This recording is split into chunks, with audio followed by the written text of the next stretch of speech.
Good morning, good afternoon, good evening, everybody. However you happen to be watching and or listening to this, I want to welcome you to the latest episode of the Gaming Circle podcast.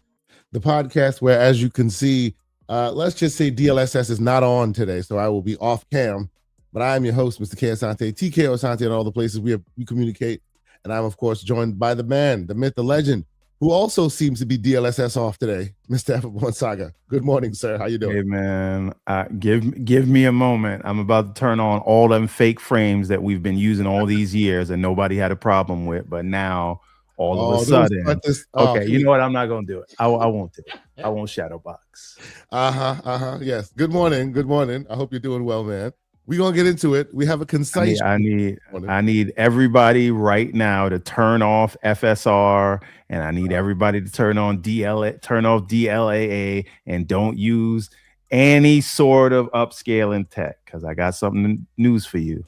That's all AI. But anyway, good morning. Damn. All right, he's on that kind of time this morning. All right, demon time. All right, here we go. This should be one of those shows.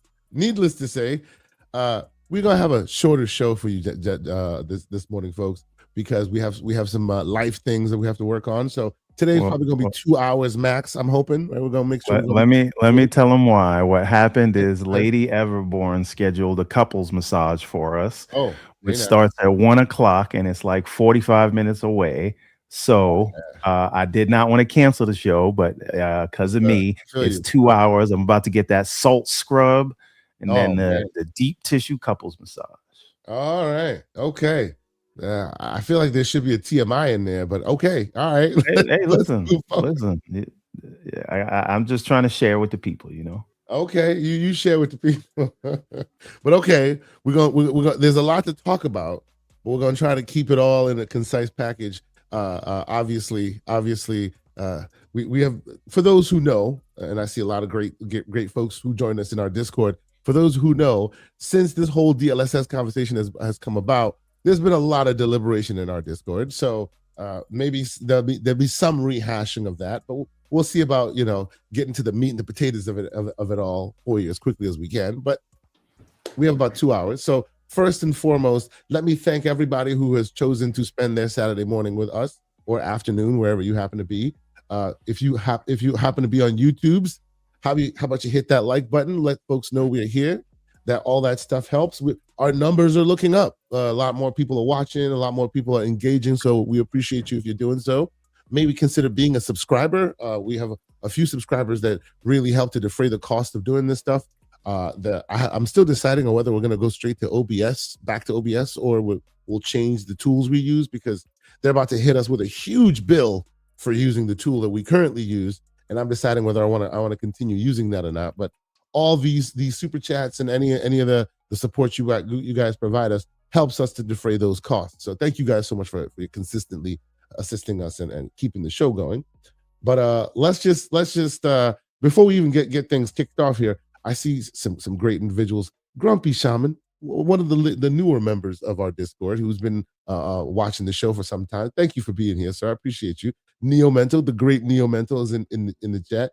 VG Fight School had to pull up as he does. Thank you, VG Fight School. Appreciate you, sir. Eastside, Temper 21. VG, what up? Thank y'all so much for being here as you come. Now, I know we want to talk Crimson Desert. We will talk Crimson Desert, you and I, Everborn Saga. I think there should be a good, consistent, a good block. I even see Six Slayer here this morning. Good morning to Six Slayer. Yes, there are people in our Discord right now. You could go start some ish with it. They would appreciate that. Anyway, we want to talk Crimson Desert, but before we do that, wait a minute, K. Yes, sir. DLSS 5 on. Oh, look at him. All right. Today, I'll be the only one. So this will be our representation. I am DLSS off today. I will consistently be DLSS off. And you can stay on. That's great. Fantastic. Do I look yassified? You very yassified, sir. Okay. Very yassified. Good job. Okay. I like the glasses. Good job. Let's go. Anyway, see, Eastside knows what's going on. He said John is still in the Discord arguing. Anyway, I wouldn't have it any other way. Yeah. Oh yeah. Our Discord is always full of some amazing people doing doing the Lord's work, as they say. Anyway, so let's start with the games we've been playing. I know we've been playing Crimson Desert. I know, but before you get there, anything else you want to share with people? Anything new? Anything interesting? Anything you would not know? So two things really quick. So I have been playing that game Alwa's Legacy. Came out in 2022. It is a Metroidvania. We talked about it a lot last week. I finished it this week. Okay. It was my palate cleanser from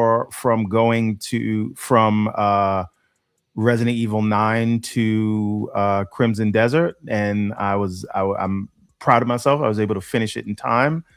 I think I did it in like somewhere between 15 and 20 hours. So it's not a super long game, but had a lot of fun with it. It's super cheap. You can get it for like $2. And then another $2 game. I want to shout out to Dr. Dryrub, who always comes through with the deep cuts from Aniba. And you don't have to go to Aniba for this because they also lowered the price on Steam. But for like $2.24, you can get a game called Kaze. That is Kaze. Yeah. So if you could get a clip of it, this is an old school platformer. It is not a Metroidvania. It is level based. It has bonus levels.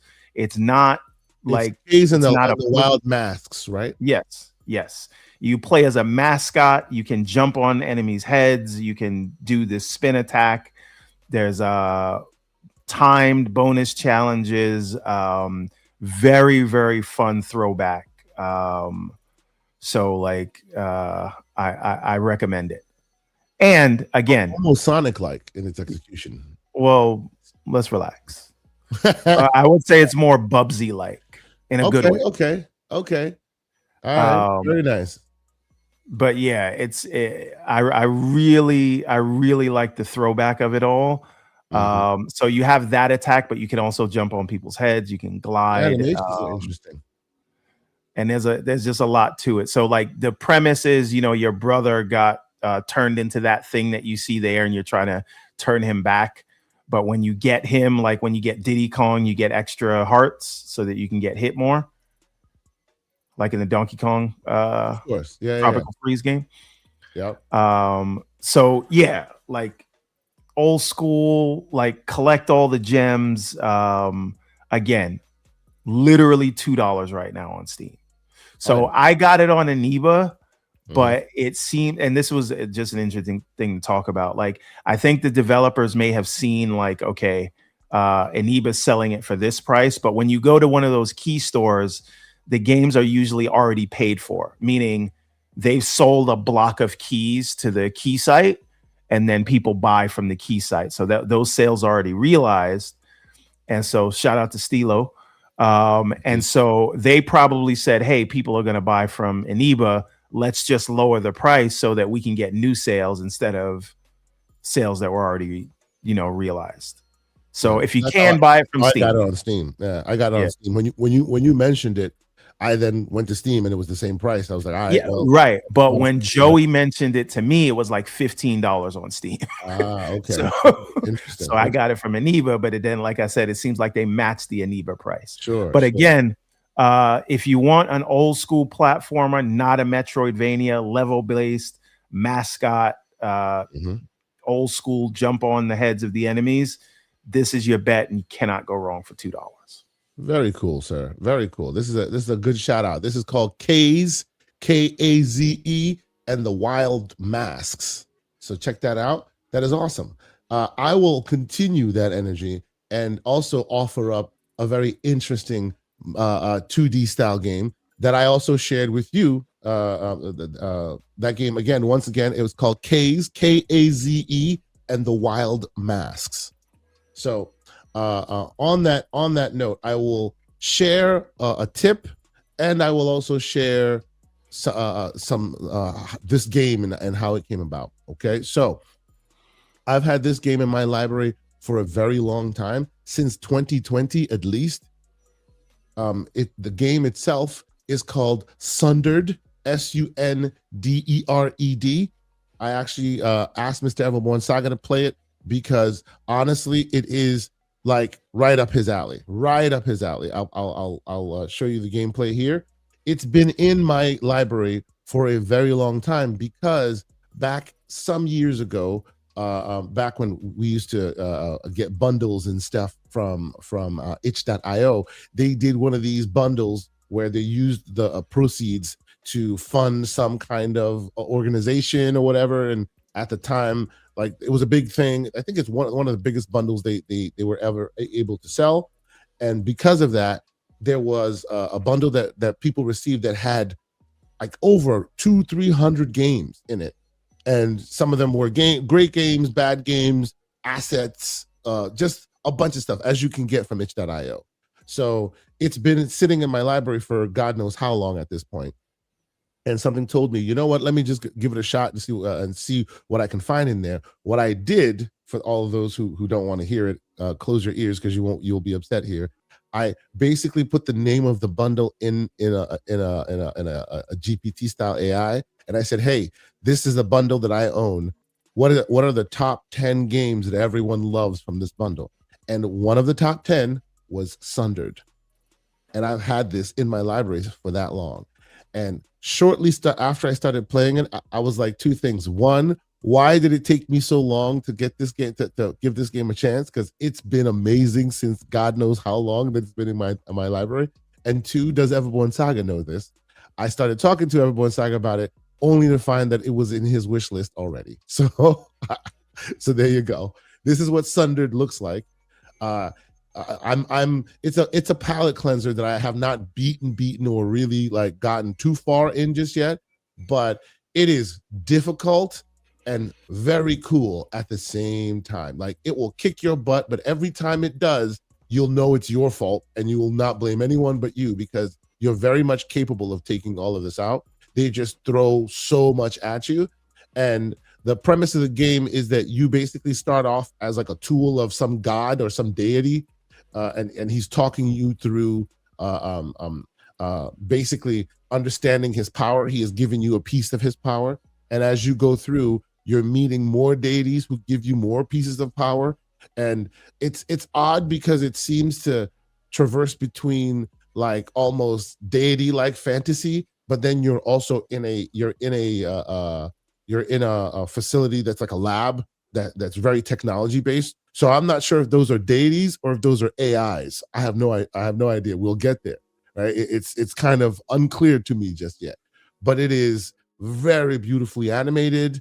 It is very difficult. This is early on in the game. You're basically going through the world trying to find the generator to turn the facility on. And of course, as you see all those dark spots, when you turn them on, now everybody's coming after you. There's like security drones everywhere. And oh, by the way, the facility also has a bunch of traps that start like turning energy flares everywhere and basically aiming for your death.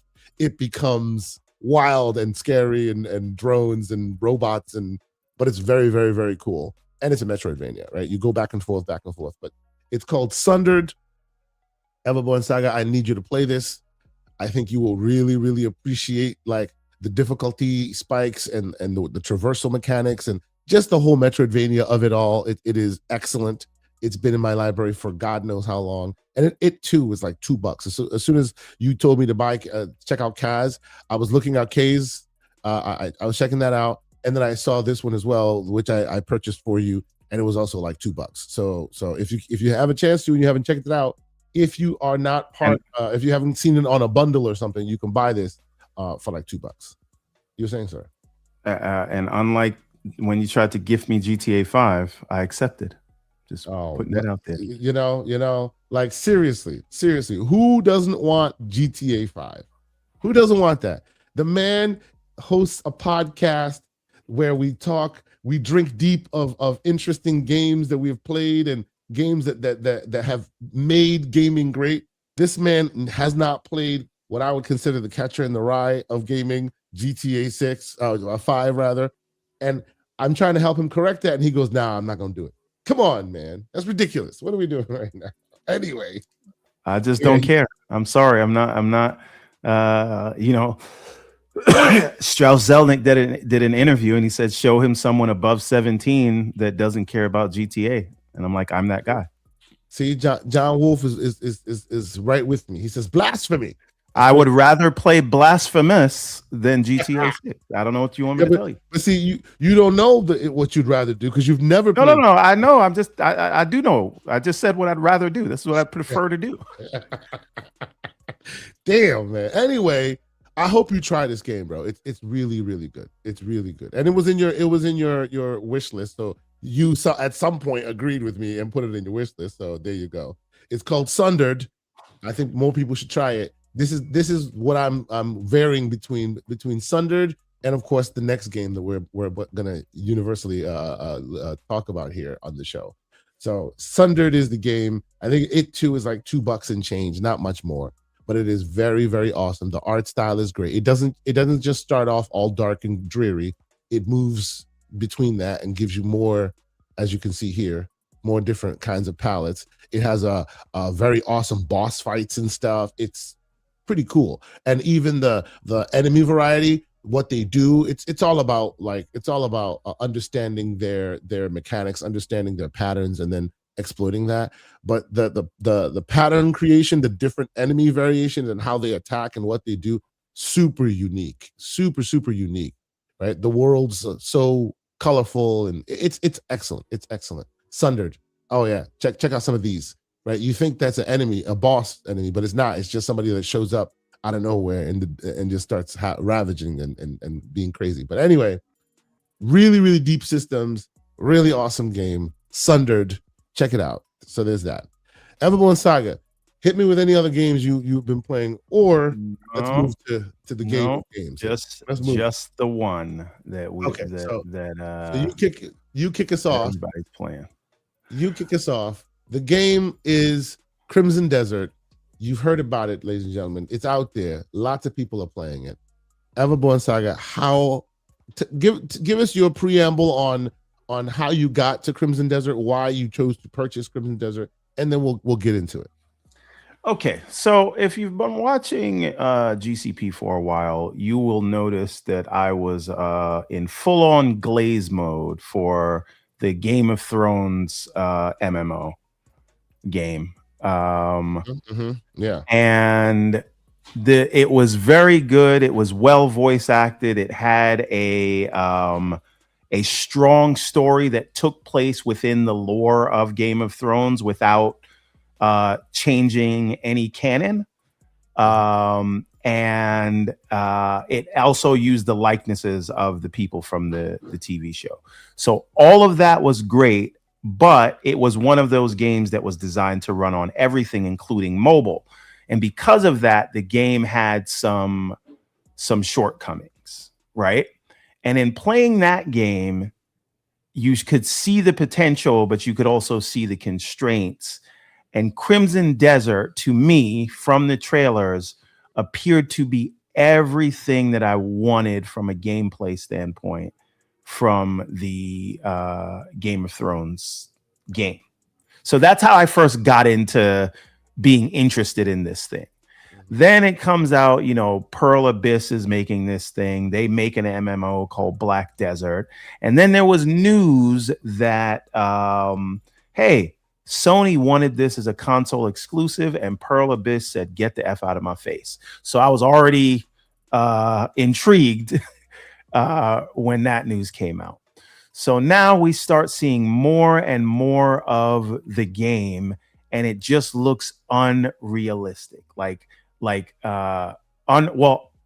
Unreal, it's doing a lot. It's fully open world, and actually, sexy man eyes. Well, he likes to give you. Have you seen that? Have you done that? I have not done that. Did you know this game has a first-person mode? By the way, yeah, this was just telling you. If you hit the select button 3 times, the third time he looks at you with his longing eyes. The fourth time it turns into first-person mode. The whole game. But yeah. So all of that, and then when we went to PAX, we got to have a talk with Will Powers. I think he handles the comms for this game. And ever since then, everything they've showed from this game has just taken everything up a notch. So, I could not have gone into this game with more like expectations, right? More excitement, right? I was very excited to play this game. So I am about 6 hours into the game now. And I was very interested to see what the critics thought of it, right? And as we see, there's been this kind of a mixed bag of we'll get into the people critics. love it, some people hate it, right? We'll get there. But in my experience, right? You do have this amazing sense of exploration. The combat is very arcadey, like unlike The Witcher, which is a lot more methodical, right? There's a lot of combo systems. There's a lot of new things you can learn, and I love all of that. I love that you can just look in any direction and then go get into trouble. But if I do have a complaint about this game, it is the controls.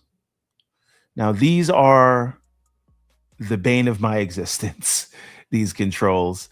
And I really feel like it's a missed opportunity that they don't allow. You can remap the mouse and keyboard controls. You cannot remap your controller in this, right? And we can get into why that might be and how many different things it's asking of you. But the controls seem very obtuse, and I'm never really sure like what I'm doing. And I understand the game tries not to hold your hand, but it also does give you a marker, at least in the beginning, and tells you which way to go, right? So, and one thing I'm not clear on, and maybe you can tell me this, who is putting these things on your map to do? Like, how does Clive know to go talk to the homeless person, or go down into the sewer, or help the people clean their roof? I understand it's a tutorial, but how is it? Who's telling him? Like, where's he getting these thoughts in his head? No one's telling him. I mean, if you've been following the story, and maybe that's the thing, but if you and that may be a criticism of it, that it's not really like as Cliff, not Clive. Cliff. He said Clive. Wait a minute. Hold on. Sorry. I'm sorry. Alex F10 said there's a controller remap on Nexus mods already. There you go. There's always that. Okay. But guess what I'm doing tonight? That's a different conversation. But anyway, if you've been following it, the journal basically gives you that, right? The idea is you walk around, you talk to people, right? You're talking to a bunch of people, and as you're talking to people, you're gaining knowledge. There's a lot of that in this game, gaining knowledge, right? And then that turns into, oh, okay, I need to do this next thing. And then as long as you in your journal, as long as that's checked off, which it does automatically, you can go into the journal and switch it. Then that's your next point of your next direct place you should be, right? So to your point about them not holding your hand, I set that. I had that in my head because I've also had experience with Pearl of Abyss as well. I had the idea or thoughts that they would really like just set you into the wilderness and just figure it out.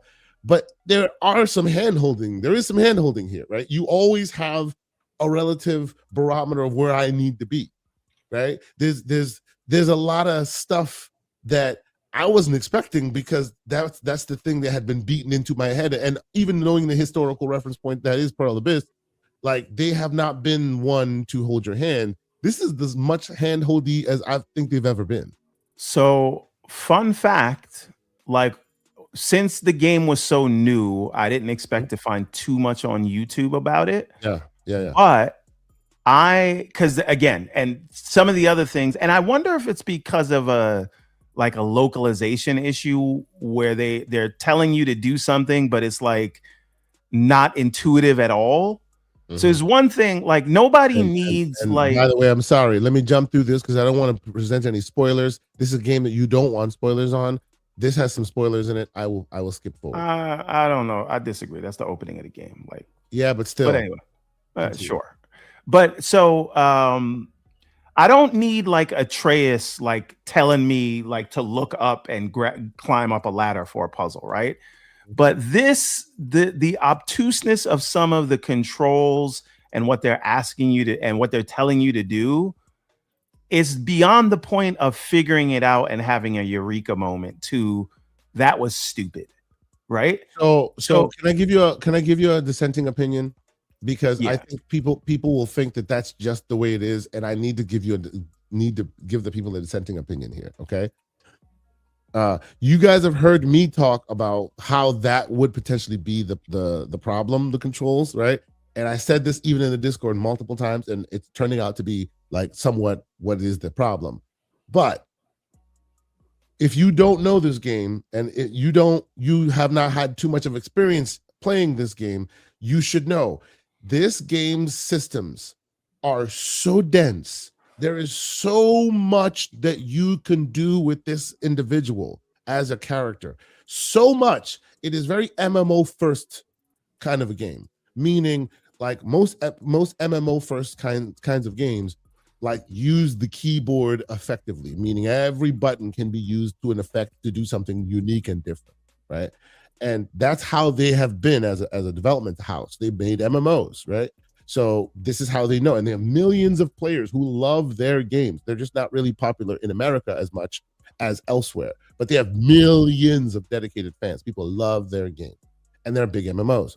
In this way, this is the game where they're trying to bring that big lineage and all that capability to a control functionality. And what that translates into is a lot of modifiers and double presses and triple presses, and like one press does something completely different than another press if you hold it long enough. There's just and because it has so many systems, 15, 18 hours in, you still feel like you're in a tutorial because you're getting new systems like introduced to you, which itself has new qualifiers and modifiers in its control scheme, right? So like, I think the problem with this is, I agree with you that there's a lot of clunky, obtuse controls here. I completely do. You know, I was the first to say it, if you recall, way back when. But I feel like seeing everything they offer, there's a thing where I accidentally started doing like roundhouse kicks and turned into Street Fighter, like so much that they offer, right? And that's just superfluous stuff that they offer. I've heard that in the late game, there's so many systems upon systems upon systems that I don't see how they give you remappability easily that doesn't take, like, I don't know, a year and a half to 2 years additional testing to make sure nothing breaks. And I'll let you speak. But my last point is, and for those who are remapping buttons, I feel like you're setting yourself up for folly, because I hope that Nexus mod goes as far as changing whatever buttons that they do also to on-screen changes as well, because like deep into the late game, they're still teaching you things and giving you new button prompts and control schemes and whatnot. If it doesn't change those things for you, that means you're gonna remember so much. Yes. So I actually remapped the buttons through Steam. Yeah. And immediately, like, I played for 20 minutes and turned it right off. Exactly. I went back but it was, so let me be clear. The game felt better when I remapped the things, because it felt like home. Right? Sure. In the short term, it does feel good, but you got to learn it. You got to learn it. No, I understand. But what I'm getting at is, as you learn, as you stated, when you learn the new powers and you get new abilities and they're giving you different prompts, like, you have to now think of what you remap that thing to in real time. Worse and worse and worse all over. And here's the other piece of it. If you remap it the way I remapped it outside of the game, that also translates to menus. So when you try to press right trigger and right button or whatever, if you remap those, then you're going to have to press X to, anyway, it also applies to menus. So what you're saying is, I said this to you and you just, whatever. No. Let's be very clear. Let's be very clear. The menu thing I did not anticipate, but you were talking about in-game systems. Menus are a different thing that I should have anticipated, because it was happening outside of the game. What you're saying is, if the menus wasn't the problem, you'd still stick with it? I would still stick with it, yes.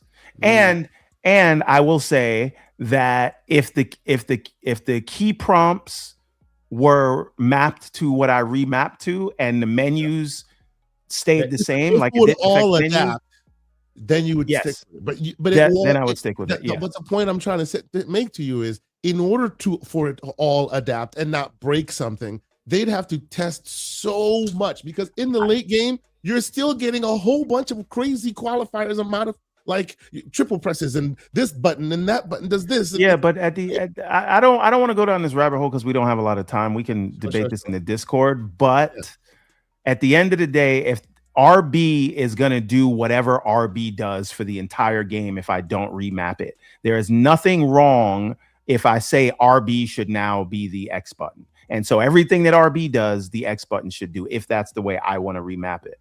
Right. Yeah, but then you want that to then also translate to whatever X becomes. Now that's RB forever, and they need to test that and make sure that whatever RB is now become. It's just a button remap. I'm sorry. It is wild. Listen, and I'll tell you why. I'll tell you why. 100 hours of this. I'll tell you why. If they can let you remap your keyboard on the fly, they have the functionality to do it, and they don't need to randomly test anything that I change my remap keyboard to, because that will just be for that thing. But on keyboard, there are no modifier buttons. There is no press shift 4 and then some other buttons. Whereas on controller, there's a lot of. Okay, but the modifier button stays the same. Let's say the modifier button is LB, right? And then I got to press LB and then RB. If I decide I want RB to be X, then I would just press modifier and X instead. Well, but it's not that difficult. The point I'm trying to make to you is, it's not one specific distinct modifier. They make even the regular. I understand. I'm saying a global. I'm talking about a global change. Sure. This is all I'm asking for. I'm not asking for a contextual change. I'm asking for a global change. So it is literally in every other game, and now we're acting like it's rocket science for this. I don't understand. You should try the Nexus mod thing and report back and let us know if it changes the on-screen button layout as well. Because if it does that extra layer of work, then maybe it might work for you. But because most of the modifiers most of the changes don't change what's on screen, right? It makes you then have to do a lot more homework later down the line when you're playing the game, when they're throwing so much at you and you're supposed to remember all these different things, right? So it is what it is. Yeah, I guarantee you they will put out an update and this will all be solved, and all that modifier stuff is not going to be. Yeah, it may very well be done, right? I'm just saying that the testing required may have not made it to day one release. I wouldn't be surprised if later down the line an easier method to remap your buttons and that comes about, right? But okay, let's all right. So all right, back to the game. So the story is very unimportant, but I think it's a little bit too in your face to be so unimportant, if that makes any sense. I disagree. Because you didn't even know why your motivations are on the map. No, I do. Because here's the thing. This is another thing. And this is a pro tip, not pro tip, right? You'll figure this out playing the game for like a half hour.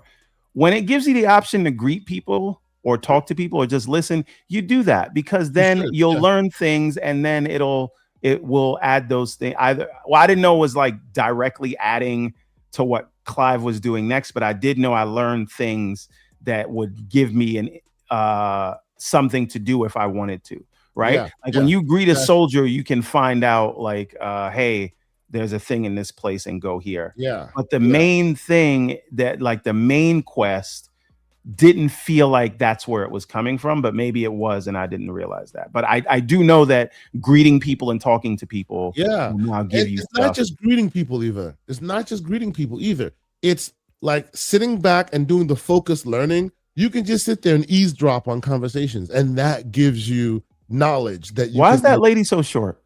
It's a girl. It's a little girl. Okay, all right. It's like my character in Dragon's Dogma. Maybe they built the Dragon's Dogma 2 character. By the way, I will say this game is exactly what I wanted from Dragon's Dogma 2. Yes, this is the Dragon's Dogma 2 realized. Well, not realized, but somewhat. I have some critique there as well, but we'll get to that. Now, the other thing I'll say is, shout out to Sycamore from the GCP Discord. But he's taking a stance. He's going to wait on this game because he thinks they're going to do some updates to it. And let's not pretend this game is perfect right now. And let's not pretend these kind of games don't get updates. So this is what I'm giving is my feedback on something that I'm very okay. That is wild. But this is a game that I like. Obviously, I bought it. I was excited about it. I'm still excited about it. But I do think it will benefit from a few updates. And if you wait to get into it, this game is probably the worst it will ever be right now. Yep. So I think it will, as we've seen a bunch of updates coming from Starfield, and we've seen, any of these games come out and they get these big updates, they get these quality of life updates, and these little annoyances that we're complaining about, even the onboarding, I guarantee you that gets updated. Right. So I like Sycamore might be on to something when he says, I'm going to play Death Stranding 2 first. Well, he's not even saying he'll play this first. He says he's not playing this at all. No, he didn't say that. He said when updates come out. Oh, he did. Okay. Because as recently as yesterday, he was like, nope, to the point where because we were trying to gift it to him to play it right now. He goes, well, then maybe later. Yeah, but this is what I'm saying. That this means if somebody buys it for him, that means they're going to expect him to play it right now. And he's saying no, he'll play it later after the updates. And I can absolutely empathize with that. So let's get back to the story stuff, right? I disagree that it's superfluous. I disagree that it's in your face. Like, it's not particularly fantastic. Like, it's not Shakespeare by any means, but it's not also trash either, right? Like, there's a premise, there's a reason why you're there. There's, you're going through the motions, but this is very much like, you can tell that this is an adventure first kind of a game, right? And I know there's going to be some comparisons done here, and I want us to do some comparisons here because you can see a lot of those comparison points, I think, right? But the one thing that we were talking about in the Discord is like Elden Ring, you're not in Elden Ring to get the amazing guided story, right? You're not there for that, right? It takes a backseat to all the other aspects that seemingly are more important or more special, keeping you there. Not necessarily who you are and what you're doing there and that story beats. That's not why you're in Elden Ring, right? This too, I don't think that the story is the focal point of you wanting to play it. But I will say, like, people cut Elden Ring slack for having an obtuse story. People need to cut slack for this story as well. Well, it's a far better delivery. Let me land the plane here. It's a far better delivered story in this than in Elden Ring, and no one gave Elden Ring smoke. But see, well, a lot of people did. I tried myself, to. No one was listening to, including myself in the early days until I became a stan. Yeah. But the story is far more cromulent. It's far more gives you like the understanding. It's just not particularly, oh my God, like breakthrough story delivery, right? It's just boilerplate stuff. Well, but again, this is why I say it is more in your face, right? And I'm saying for something that is so like deliberate in its plot, it is very forgettable as a plot, right? It's not. It is not. It is there to give you a purpose to do something, but it is not like I don't know that anybody says they care about Clive's plight. They care about having fun in this world. Right. I mean, that can be fine. I don't know about caring about his plight and light spoilers here. And I'll say this vaguely, but there's a meta narrative building here. There's something going on that we don't know what's happening. And you're between multiple worlds, I'll put it. Right. For those and let's add some layers to this to make the conversation more interesting, but also to make it a bit more vague because I don't want to do spoilers. There's a lot of likes in this game. It's cribbing from other games and other stories. Hey, I'm sorry. See, Dorian Gray. I'm gonna take the receipts when GTA comes out because Rockstar. Here's the thing. Remember, you're talking to me who does not care or play GTA. GTA, Like yes. I Let's move stand on. on business. Let's move on. Well, but he's not just talking about you, right? There are a I lot of people understand. I understand. But in case he was, I needed to clarify. But So again, about the delivery method here, right? About all of this, right? I genuinely think there's more going on here. And you're being introduced to characters and situations, and it's not just as simple as sword and board and we're moving on.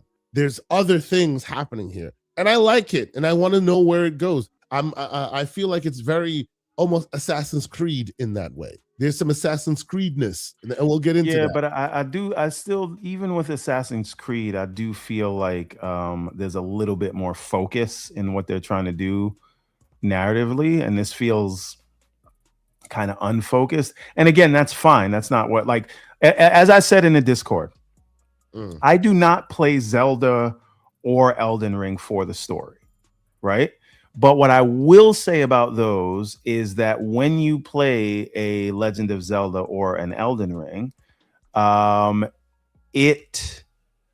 even though it's not there, it feels like there's so much going on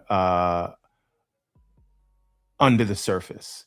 Here, the story feels very surface level, if that makes any sense. So I completely disagree with you, like completely. With Zelda, okay, but Elden Ring's story was like its execution of story was expletive. I won't use it this morning. It was and no, I did not become Elden Lord. I eventually fell off, but I was deep, and I beat many and you will eventually fall off of this. I beat many a hardcore boss to prove that me not finishing it was more a choice than it was like, oh, get good. I beat mad if you say so. That's neither here nor there. In the end is no. That's neither here nor there. But anyway, I don't know if I believe you. Let's stay on top. Was trash. Like it, come on, it was ridiculous. It was like, and those, I know people who spent 300 hours in that world, and they could not tell you a damn thing about why they're there, what they're doing, what any of it means, right? Like in Elden Ring, you spent time just trying to figure out what to do with the damn finger. Like, come on, right? And no one is saying that because of that aspect of it, the game is bad. No one is saying that. All I'm saying is, just like people were quick to shoo away the weaker avenues of that story, of that game being its story, in favor of its strengths, I feel like this deserves the same level of respect. And actually, even with the story in mind, this delivers the story better. It does. Because I can tell you exactly who I am, why I am, and where I am, and what I'm doing, and okay. I think you're doing a little bit too much glazing on the story here, right? Like it's not. This game's not about the story. Okay, let's not do that. I said that to you from start. I'm not there for the story. No one's there for the story. It's not a story delivery mechanism. That's not why you play this game, right? But where we both agree is, in both games that we're comparing, the story was a secondary thought to the other aspects. I think what I'm saying is these guys even did better than the other guys when it came to the story, which was a secondary aspect. Well, I'm going to disagree with that, because you can disagree. The difference here is that Elden Ring was a dead world where different warriors came and souls were kind of still going through their motions, right? This is a living world, right? So there's more people talking, there's more people going around living their lives. So that all makes sense. But again, the lore that you could go into, and there's channels that have gained millions of subscribers just explaining the lore. I'm talking about story. Lore and story are two different things. Okay, but there's really no lore here, right? This is what I'm saying. You're not gonna have. There's gonna be a community around this, but it's gonna be about exploration. It's not on the level of Elden Ring. Let's not do that. Sure. No. I will give you that, right? The lore on the lore is at a high level in Elden Ring, to the point where I think the lore is what you ride out throughout most of that game, not the story. Whereas the lore is lighter, but the story is better, and you can ride out with the story. And again, what we're comparing here is maybe a 4 versus a 5, because you're not here for the story. It's not why you're here, right? There's so much more going on, And I would actually even contend that this does a trick that Elden Ring doesn't do, in that it gives you so much capabilities.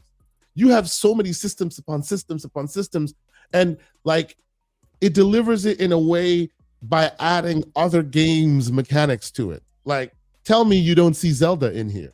Tell me you don't see Red Dead Redemption in here. Again, once again, what I'm coming back to is it just is what it is. It's not a complaint. It's an observation. Okay. Right? Which is, when you play a Zelda, there's a sense of wonder and nostalgia. And it does feel like, even though nobody plays Zelda for story, the way Breath of the Wild and Tears of the Kingdom are put together, even though it's not there, it's not in the text, it feels like there's something deeper going on. And a lot of that is informed by your history playing Zelda games and feeling like but again, remember, I was not arguing with you on Zelda. I said Elden Ring. Sure, but even on Zelda, even on Elden Ring. Even with Elden Ring, it feels like there's and again, if you partook in any of the explainers of the lore and what is going on, yes, right, and what is going on, I think that is deeper than what is on offer here, and that is okay. Because we're talking about 3 games that are based on exploration, where the story is not the main focus. It just feels like those the lore for those worlds, that there's something deeper going on with those. And I don't think that's a controversial thing to say, and that's okay. No, I'm not saying it's controversial. I'm just saying I see people using these weaker aspects to tar it, when Elden Ring got that shoved away because other aspects were so much greater. I think other aspects of this game are so much greater, but people are still getting bogged down in that story delivery. Like this, that's what's driving me a little bit. Like, come on. Okay. How many hours do you have in this game? 18 and a half. 18 and a half. This game is a very love it or hate it thing. It seems like the scores are mixed. I think it's at like a 77. And we'll talk about the media aspects of it in the news section. We're right now just talking about how it's well, what I'm getting at is that this is gonna click with some people and it's not going to click with others, right? Sure. And so let's have this quick exercise. Maybe this will help, right? Because I know people are deliberating in the chat about whether it's for you or not. Right. Let's do some comparisons, light, airy comparisons, because I think you'll understand what I'm going with this.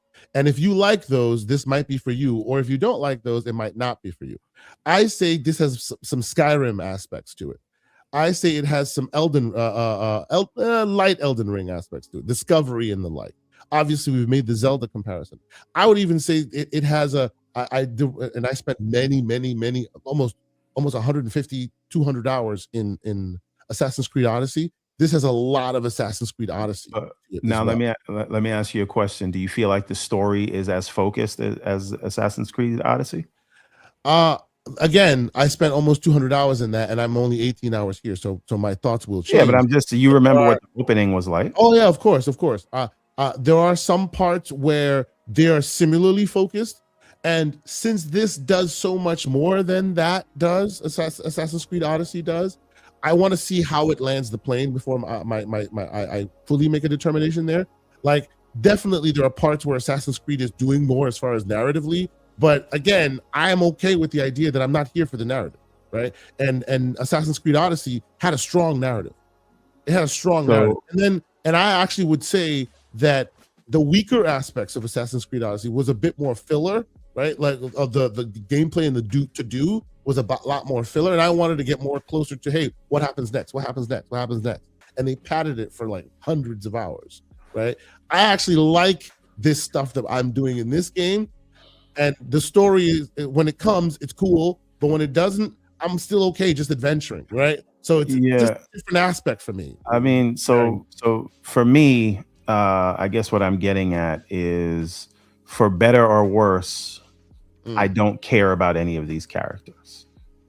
Now, maybe something will happen Maybe something will happen in, because you've played this game 3 times as long as me. Because I turned this off at 2 a.m. last night and you were still on. I saw you on Steam. Oh yeah. I was playing. So this game has its hooks in you, right? I'm really enjoying it. I'm enjoying it. This game kind of looks like The Witcher, right? But the combat is a very different game. Witcher style as well. You know what? The combat. And I see that is to me the combat is the high point of the game. I see MJ Dark in the chat. Maybe he can speak as well. He slandered me. I see you. Maybe he can speak to it as well. I say the combat has some tinges of Yakuza. The way the hits hit, the way it's very creative. It has some Yakuza feel to its combat as well. I don't know if people feel the same. Like I've been saying this as slander in our Discord. I feel this game bites from other games, like hard bites, like not just like, oh, we're just paying homage to this game or that game. No. There are scenes that are lifted directly from your favorite game, only interpreted here, and you're just like, oh, damn, that's blatant, but I'll allow it. Like there's some of that, But do you get the idea when people say the game feels unfocused? It's because it's trying to do so much, right? And I honestly, I've read a lot of reviews, and we'll get to those reviews, and we'll talk about that as well. I've read a lot of reviews that seems to suggest that if you once they land the plane, however hundreds of hours you're done in, it won't culminate in anything that really matters to you, and that's why it says it's unfocused. But as of which is a valid criticism if you have all of that history with it, right? If you've played all of that, right? But in the 18 or so hours I have played, I've enjoyed everything, and it hasn't felt like trite yet, right? So talk to me after I'm 100 hours in. Maybe then it feels samey or whatever. So far, it doesn't feel unfocused to me. Yeah, I'm still trying to figure out the loop, right? And so if I'm playing an Elden Ring, right? The loop is you go from hunted to stalker, right? So what does that mean? You're weak, you come across something, you get your behind handed to you, you go someplace else, you get stronger, you come back, and now you're the stalker who's gonna take that guy out when you're strong enough. And when you're playing the newer Zelda games, right? You want to explore, you want to look in a direction, you want to go there, but it is all about building yourself up until coming for some danger. This man. Oof. All right, the 6th layer. You coming for the smoke? Let's go. 6th layer. Let me tell you something. Man. Cut it out before I start interrupting you. You have to start crying. Oh no. Now, if you know in the Discord. Now listen. Real messy this morning. The thing is this, right? When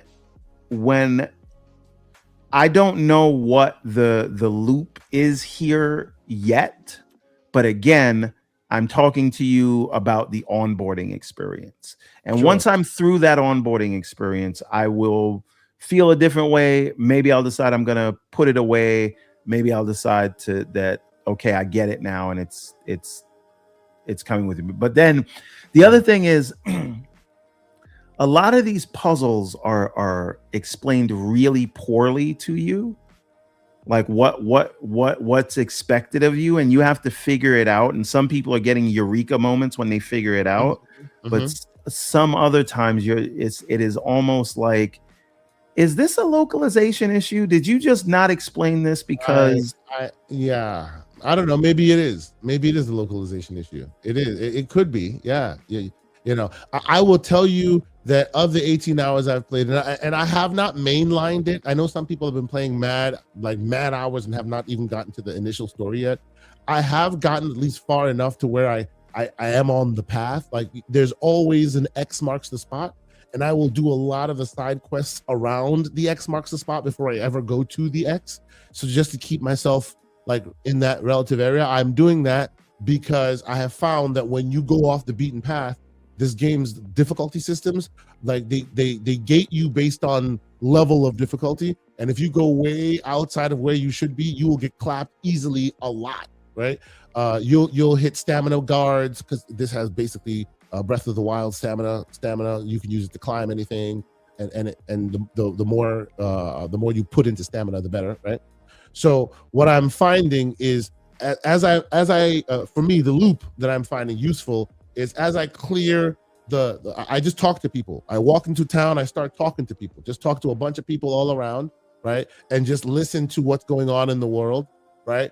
And it gives me a sense of stuff. Maybe I get bounties, maybe I get a story, a side quest that I want to go do, something like that. And then as that materializes, it then informs the X marks the spot. And then I go do the X marks the spot. And then it tends to help me. And the first X marks the spot that you recall is finding your way into a castle. I know some people, we were talking later about how people got into the castle. Some people went this way, some people went that way. I ended up using a side quest that I didn't know was helping me. That's the one where you clean the chimney, right? Yes. And I didn't know that was the thing that helped me, because, to your point, they don't hold your hand, right? They I guess expect you to just check the inventory and go, oh, right? But I hadn't checked the inventory. I just moved on after that side quest, right? So later on, and this is another weird tip for my AI haters, y'all gonna have to close your ears here. I know what you're saying, and I had to use that. I'll let you. We're gonna get there. I'll let you say it. So when we started this, when we were talking about this thing for some time ago, right? We were talking about the Xbox Ally and all that. One of the interesting features of the Xbox Ally, your Asus Ally, was that it had a quick button to Copilot, right? And everybody was like, anybody want to use that? What are we talking about? Blah, blah, blah, blah, blah. Fine, right? Absolutely. At the time when all that was happening, and even for a while, it only materialized and was only useful in your game if you were playing it from the Xbox store. So if you went and bought it from the Windows store, then it detects the game and it will be unusually helpful. Like, bro, it was very helpful. The Outer Worlds 2, I used it.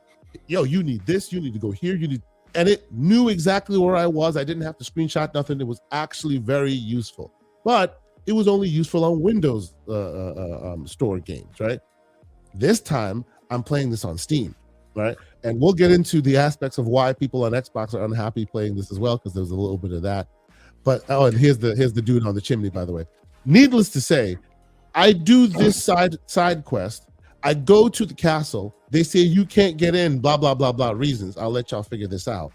I hit the button because BV had said, hey, man, they've actually added more interesting features to Copilot. You should try it. And of course, everybody in the Discord went, anybody want to use that? As usual, right?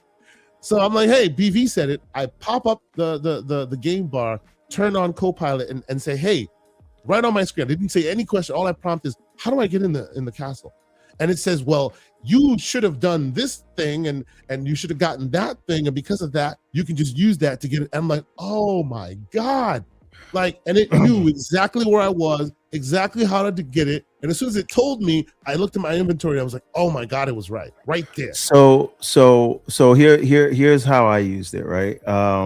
So I do this quest cleaning the chimney because it just told me to go there, not Copilot, but the game itself. It says help the people. I followed the waypoint, went there, figured it out, helped them. Then it told me to look at the key. Then I saw that they gave me an outfit and I just put it on. Right. Oh, you just put it on. Okay. Yeah. And then so I go to the castle, I get in, but it's telling me to find the alchemist place. And I'm looking at all the doors and I can't find it. And I don't want to go to YouTube. And I remember I heard BV say that. So I was like, let me give this a try. Yeah. And all I said was, what do I do next? That's it. I didn't say, how do I find the alchemist? I didn't say any of that. I said, what do I do now? It says, it looks like you're here in the castle. You have to go up to the second floor and then look at whatever. I'm not going to say what door in case people want to find it themselves. But it literally gave me point by point where to go. You needed. Exactly. And all I said was, what do I do now? Yep. It's kind of cool. I guess what we're saying here, ladies and gentlemen, we hear Copilot is coming to Xbox, like the console. If y'all are console players, I suggest you try it. It's freaking cool. Like it is replacing the strategy guides. Like now it is replacing a lot of that. Like, but again, what with all the sort of obtuse like mechanics, right? Mm-hmm. There's a scene later on where they give you a new power, which is the force punch. Mm-hmm. Yeah. And you get that, and then they tell you, all right, you have to power up this thing. So there's like this floating electrical thing, and you have to put it on the wall. Mm-hmm. And it has to be the right kind, and then you have to punch it into the wall, right? Yeah. Yeah. None of this is intuitive because it just says like move the block or something that doesn't do anything. So I moved the block, it's not there. I picked up all the things, pulled them out to the point where they wouldn't go back in, and I had to leave the game and come back in so it could reload and everything would be back in the same place. And then I did another one. What do I do now? And it tells me use the force punch. So and I gotta be honest with you, like I'm telling you, people might clown it, but this is when you're in the middle of your game and you're not trying to get out of your game to go do research to this, that, and you just need exactly what you need. So the thing is, though, we need to understand where this data is coming from, because a lot of the times it's getting it from a guide that is posted and it's giving you the link to where it got it from. No. It's not that's what it did for me, right? It said, okay, you're going to want to go this way. And then it says, this is from this YouTube video. Oh, okay. So it does give you Okay. Interesting. Okay. I will look further into that. By the way, so on the topic of the puzzles that you're talking about, you're not the only one to say that you had issues with those specific things. I don't know why. I just figured that out real quick. So I was helping people to just go. Look at this guy humble bragging. Look at him. No. Look. There are places where look. There's a part where there's. I'll just say lightsaber, and you might understand what I'm talking. That part, I was confused as heck for some reason. I don't think I'm that far yet. Okay. I am. She's in the chat being very mouthy. Listen. I read what Cole said. I'm at the part where I have the gliding feature now. So I did the big Tears of the Kingdom style bridge where you build the bridge and then you jump down from it or whatever. Yeah. And I don't know what they're asking me to do. Oh, I need to go liberate some village from some bandits or something. So now that I'm back down, but I met someone who wanted to fight me because they heard I was with the Gray Mains. Yes. So exactly. I have to give him the business. Last night I did that. Right, and then some rich guy came up to me and was like, "Listen, if you want an audience with this guy who probably knows about where the Gray Mains are, help me out with this thing." So now I got to go help him out and deal with these bandits. Yeah. That's where I am. Lucius in the chat. I got to ask you, sir, and I need some. No. It didn't say. It said some foolishness at the bottom of the screen that made no sense, especially for the puzzle I'm talking about. Don't do that. Move on. Lucius, I need to. No, he's over here telling me I can't read and I can't say nothing back to him. No, that the game is obtuse. Yeah, but Elden Ring was obtuse, and you still became Elden Lord. Move on. And I complained about it the whole way. There's records of me doing that. Lucius, I feel like some of the combat systems makes me feel like I'm playing Yakuza. Am I wrong in that? I feel like just some of that combat feels like the punching, the connection, how it connects and how it like the bam, the way it really like hits gives me the same Yakuza when you're hitting people and stuff. Obviously, also the combat system is also a bit Assassin's Creed-y, I think. But I feel like I'm getting some Yakuza feedback when I play that. I don't know. There's a lot of comparison points in this game. A lot of comparison points. I don't know. Let's take a quick pause and catch up on a few super chats, and we'll get back to this. The great MJ Dark, final super chat. He says, Everborn, is there a difference between Sonic and Bubsy? They're both terrible mascots. Imagine having to go offline to play Crimson Desert, not on Steam. By the way, thank you. Shout out to the man MJ Dark for that. That's another quick sided thing. I don't know if you heard this, Everborn.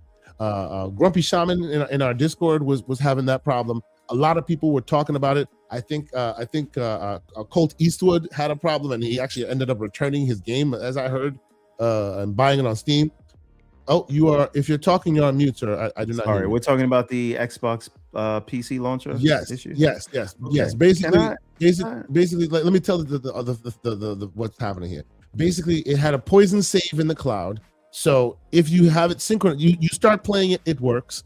Eventually, you stop playing it. Once you start again, it synchronizes in the cloud, and there's a poison save in the cloud. So now it won't let you play it anymore. The solve ended up being, as Major is describing, you start the game up, go offline with your internet connection so that it doesn't connect to the cloud, and now it plays. You gotta air gap your PC just to launch.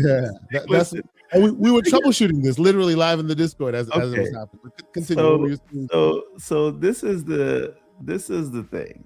I think, like, how many times are we going to have to deal with these issues before you just say, when I buy a game that is not coming from Game Pass, I'm just going to get it from the reliable place? Right? I mean, to be fair, well, not even to be fair, to add more smoke, even before the game released, Lucius was having such a hard time because he wanted to buy it, but you couldn't go on the PC store, the PC Xbox app, right? Which is where they want you to do, which is basically the focal point of the Xbox Ally, for example. You go there, you type it in, it doesn't show up. Everywhere else, it says, hey, this is Play Anywhere, it will play anywhere. But if you were to search it inside the Xbox Ally, it gives you Crimson Skies, not Crimson Desert. So it's been issues from day one, day zero even. So again, I would blame, I mean, I guess if you still are, like, you still want a game on both the PC and the console, maybe you have a console and an Xbox Ally, I get that.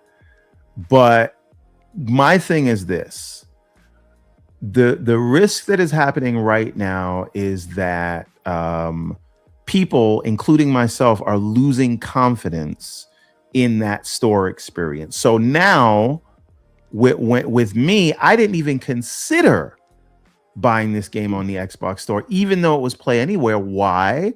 Because I've had several issues where a game has a random bug or is out of date on the Xbox store, but the Steam version works just fine.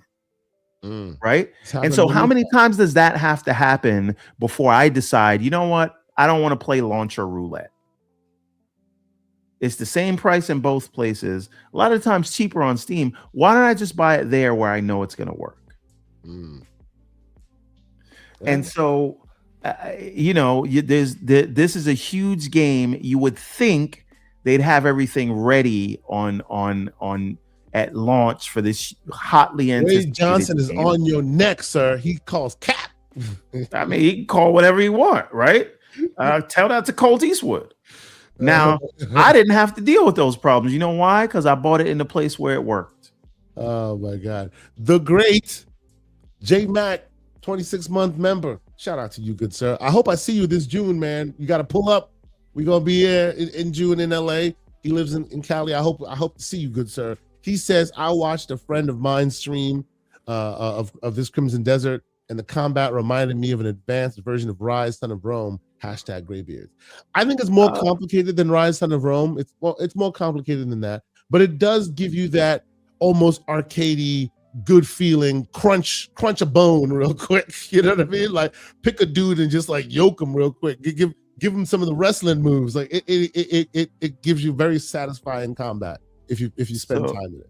So the point I'm coming to is, even when these issues are resolved, when people have that bad taste in their mouths, will they care? Or will they just say, I'm going to go where I know it has a greater chance of working? Yeah.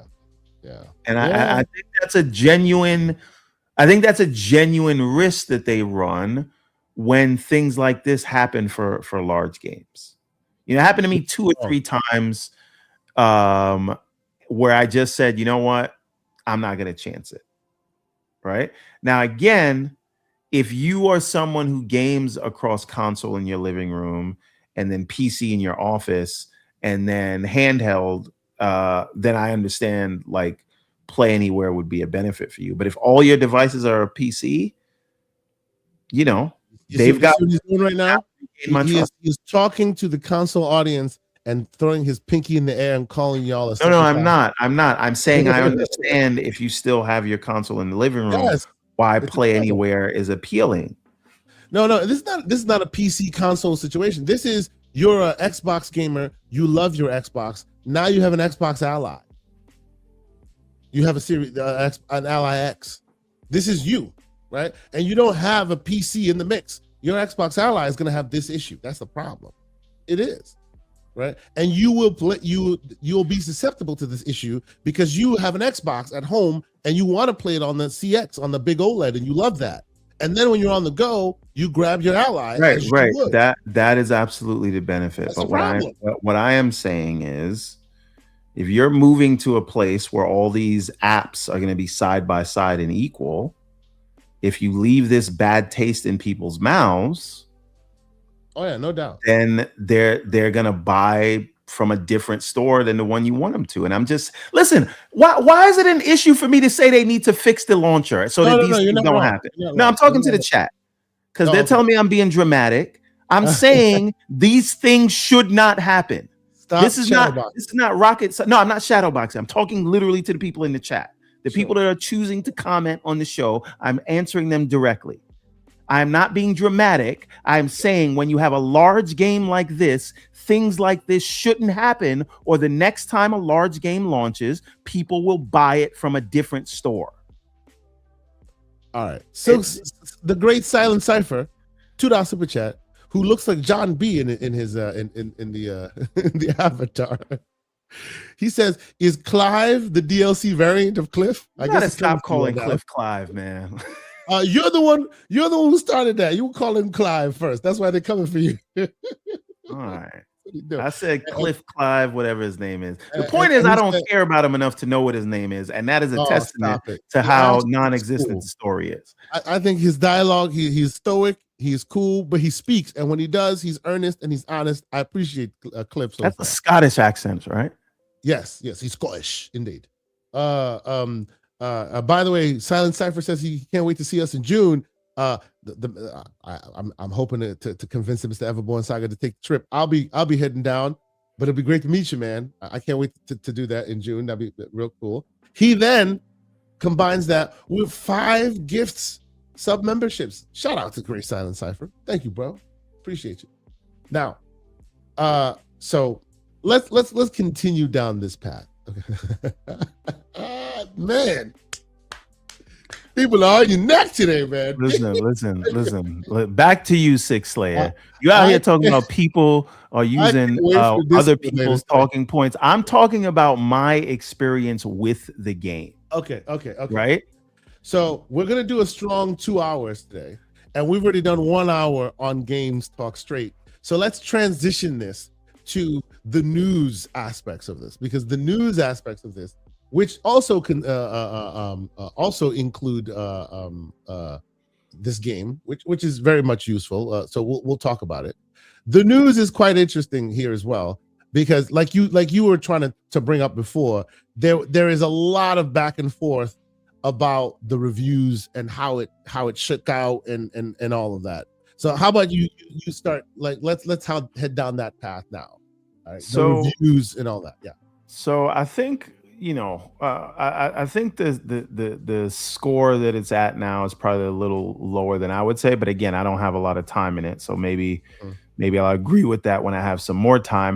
That being said, it seems that this is a very love it or hate it kind of experience. Like it's either really grokking with people or it's really off-putting, right?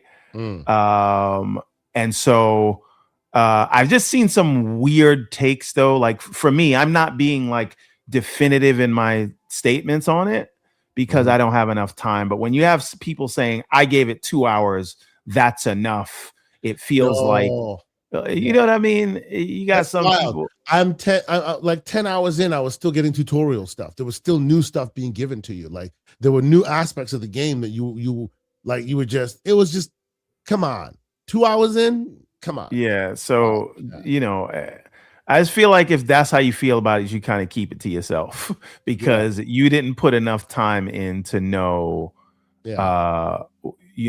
ass from elbow. Pardon my French, right?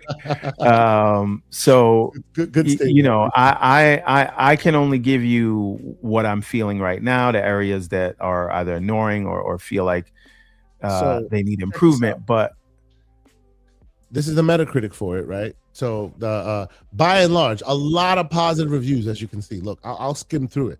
A lot of positive reviews, a lot of very, very positive reviews. Okay, now it's at 78 right now. Let me show you why it's getting hit, right? Because there are a few that are heavy hitters that I would say like bring this score down. Game Informer, GameSpot, Insider Gaming, Screen Rant, the Gamer. They haven't added IGN in, but I would think IGN would also hit it because Eurogamer, right? I would think IGN's one was, I think, also a 6 out of 10 or something like that, a 7 out of 10. It was okay. It got a Stapleton 7. I think they should call it a Stapleton 7 from now on, And by the way, when I go to IGN Live this year, they give it a 6. When I go to IGN Live this year, I'll buy the IGN 7 shirt because they actually sell a shirt that says the IGN 7. They're leading into it. I'm like, I want to buy that shirt anyway. As they should. But I need you to go down there with a charge them more shirt. Now, listen, I think. Tell me what you think about about what the media is talking about here. I think it kind of I would like it if it was 2 points higher, right? I think this game at least deserves an 8 because there are shortcomings, as much as people try to pretend that they are not, right? Oh yeah, there's a lot of shortcomings here. Yeah. Absolutely. But there's also things that this game is doing that no other game is doing. Right. Yep. So I appreciate anybody that swings for the fences in the way that they did here. I really am interested to see how they take the feedback. But listen, the score is the score because the game is, I don't know if it's a feature or is a bug, but it is frustrating to get onboarded with this game. And you're either going to push through that frustration because the pros outweigh the cons. Or you're gonna drop it, and I think that's what you see there. So as an aggregate score, I can understand that because it is going to be hit or miss for people. So I'm not mad at the score. Personally, I think so far the pros outweigh the cons because I would have went to sleep long before 2 a.m. if they didn't. You know what I mean? So it didn't keep me up playing it, and that's a positive.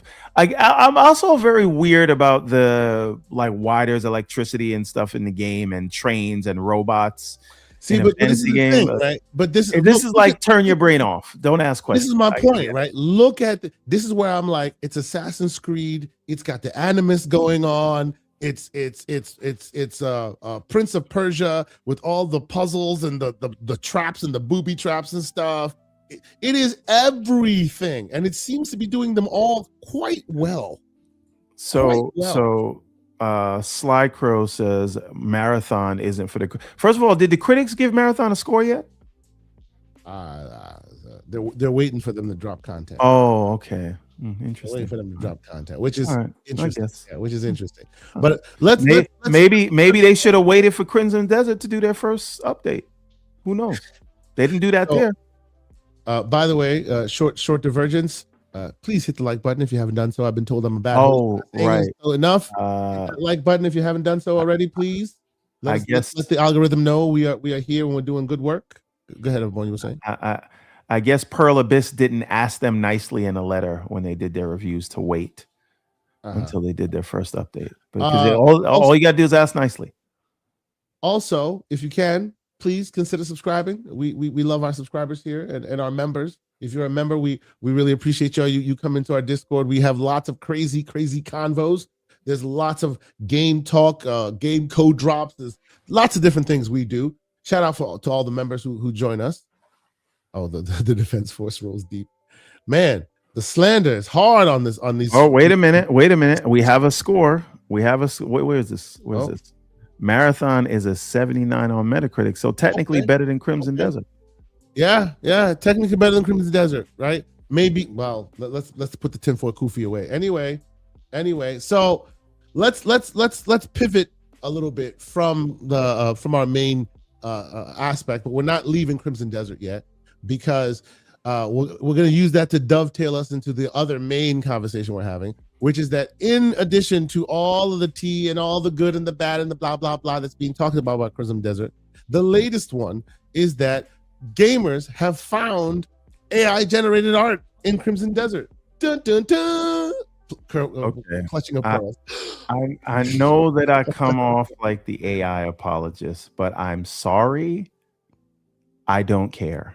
Look how large this game is. If they had to use AI to help with some of the asset generation, so what? There's no game that you can point to right now that is this large and doing this many things and needs to be filled out with content. Everborn, they have to do that to help. I don't care. They have like one leg and two legs, and it's all weird because they don't just care. have weird legs. Don't care. I'm sorry. But I don't care. Look how large of a map they are giving you. If they need to fill that map out with art and things, it is what it is. Yeah. So this doesn't bother you at all, not even the slightest. I mean, I think it's funny to look at, and I think people should highlight it because, like this looks ridiculous. But I mean, I think that you're gonna need that. You're gonna need that if you're gonna try to have this fully realized world anytime soon. Yes. Speaking of that, and I wanted to, I think these are more meme worthy than clutch pearly, if that makes sense. Yes. This is the new Bethesda jank. Right. Yeah, that's what this is. This is the new definition of that. I think we should all screenshot these and make fun of it, but it does not change my enjoyment of the game, and I don't think we should do any kind of boycott. Real quick, about some of the aspects that we were talking about, that it's not good and all of that, right? Like some of the I know you spoke about the control scheme, right? We spoke about controls, right? Some other aspects give me some more aspects beyond controls and story that you found lacking in the story. So my main issue with the story is that I feel like I don't care about it. It is not. We've talked about the story. Right. The story is, and then obviously the controls, and then even with the controls being as layered as they are, I do believe we should be allowed to remap them. And then the game is doing so many things that I don't know what the core loop is, other than running around. Like, as I said, with Zelda, you want to explore, you want to build up your confidence to when you can take on Ganon. With Elden Ring, it is boss by boss, hunted to hunter, right? Or I call Elden Ring the revenge arc. With this, it's just sandbox, go around, see what happens, and I'm trying to get to a more cohesive loop and direction, as opposed to, hey, this thing's telling me to go this way, so I'll just go that way. I don't feel like I'm in control yet, but I'm still in the onboarding phase. Okay. So you talk about what you think for a second. I got to deal with something really quick. Sure. Honestly, for me, the negatives of this game so far have been more a bit of the machinations, like to Everborn's point. Absolutely, I think the controls have a large learning curve, right? Unlike him, though, I would advocate that you stick with it, because I enjoyed what I was learning from it, right? While it from the beginning of it was a little difficult to really get my head around it, because you have muscle memory that you want to continue to use, because games just offer that, right? And now it seems like this game is upending all of that. But the longer I play, the more I get into it, the more I'm starting to realize that they're layering so much on top that if they gave it to you, or if they built the control schemes using what tried and true, it would make those additional layers later in the late game even more complicated than they need to be. So as I'm playing through and as I'm trying to understand it, I am starting to get why these decisions are made. I don't agree with them, but I'm starting to be okay with them, and it does end up flowing. So the learning curve is a thing.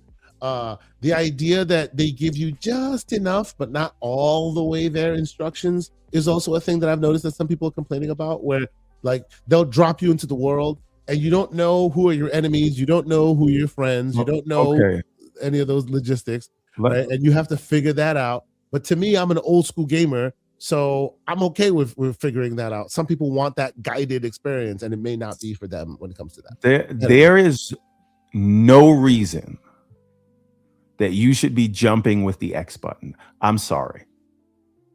You could have swapped X and A if you wanted to. And you even said this when you played the game originally. They keep trying to reinvent the wheel.